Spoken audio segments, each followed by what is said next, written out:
ఒకరికొకరు మాట్లాడుకుంటూ ఒకరికొకరు బుద్ధి చెప్పుకుంటూ మరి మనం సహవాసం కలిగిన వారంగా ఉండాలి. ఎందుకంటే దేవుని రాకడ సమీపంగా ఉంది. జరుగుతున్న పరిస్థితులను బట్టి దేవుని రాకడ అతి సమీపంగా ఉందని మాత్రం మనం గుర్తించాలి.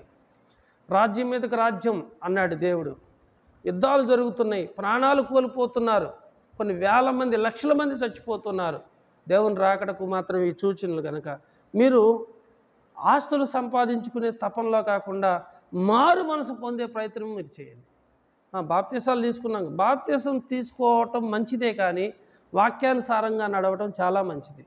ఉదయం సాయంత్రం నీ గృహాన్ని ఊడ్చుకున్నట్లుగా, మరి మన దేహాన్ని శుభ్రం చేసుకుంటున్నట్లుగా, అలాగే మన పాపాలను కూడా మనం ఎప్పటికప్పుడు ఒప్పుకుంటూ విడిచిపెడుతూ మనం పరిశుద్ధులుగా దేవుని సన్నిధిలో ఉంటూ ఉండాలి.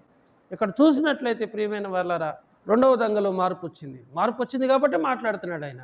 దేవుడు కఠినమైనటువంటి హృదయాలను కూడా కరిగించగలడు, రాతి హృదయాలను కూడా మాంస హృదయాలుగా దేవుడు మార్చగలడు. ఇప్పుడు ఇద్దరు దొంగలు ఉన్నారు, యేసు ప్రభు వారు ఏమీ మాట్లాడలేదు. మొదటి దొంగ మాట్లాడుతున్నటువంటి మాటలకు జవాబు రెండవ దొంగ ఇస్తున్నాడు.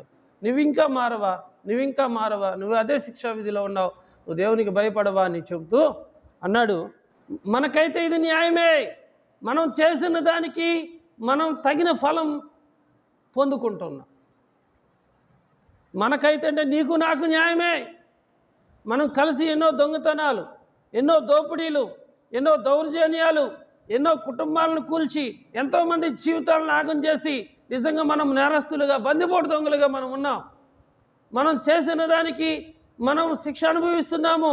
ఇది మనకు న్యాయమే. ఈయన ఏ తప్పిదము చేయలేదని చెప్పాడు. చూసారా, మనకు న్యాయమే. మనమేమో అన్యాయమైనటువంటి శిక్షను అనుభవించట్లా.